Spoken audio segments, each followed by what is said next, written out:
સ્વાગત છે। અમદાવાદના ગોતા પાસે સ્કૂલ બસમાં આગ લાગી હોવાની ઘટના સામે આવી છે। ગોતા નજીક એસજી હાઈવે પર એક ખાનગી સ્કૂલ બસમાં અચાનક આગ ભભૂકી ઉઠી હતી। આ ઘટનામાં સદનસીબે કોઈ જાનહાનિ થઈ નથી।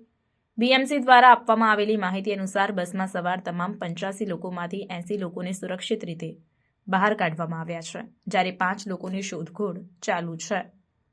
આ દુર્ઘટના દરમિયાન 5 લોકોની હાલત ગંભીર છે અને એક વ્યક્તિનું મોત થયું છે। ફાયર બ્રિગેડને ઘટનાની જાણ થતાં જ તાત્કાલિક સ્થળ પર પહોંચી અને આગ પર કાબૂ મેળવ્યો હતો। બસમાં આગ લાગતા બાળકોના વાલીઓમાં દોડધામ મચી જવા પામી હતી। ઘટના સ્થળે વાલીઓના ટોળે-ટોળા ઉમટી પડ્યા હતા, પરંતુ તમામ વિદ્યાર્થીઓને સહી સલામત બહાર કાઢી લેવામાં આવતા વાલીઓએ રાહતનો શ્વાસ લીધો હતો। આગ કયા કારણોસર લાગી તે અંગેનું કારણ હજી સુધી જાણી શકાયું નથી। તે અંગે તપાસ જારી છે। આ દુર્ઘટનામાં ઇન્ડિયન કોસ્ટગાર્ડ અને ફાયર બ્રિગેડની કાર્યક્ષમતા અને તાત્કાલિક પ્રતિસાદની પ્રશંસા કરવામાં આવી રહી છે।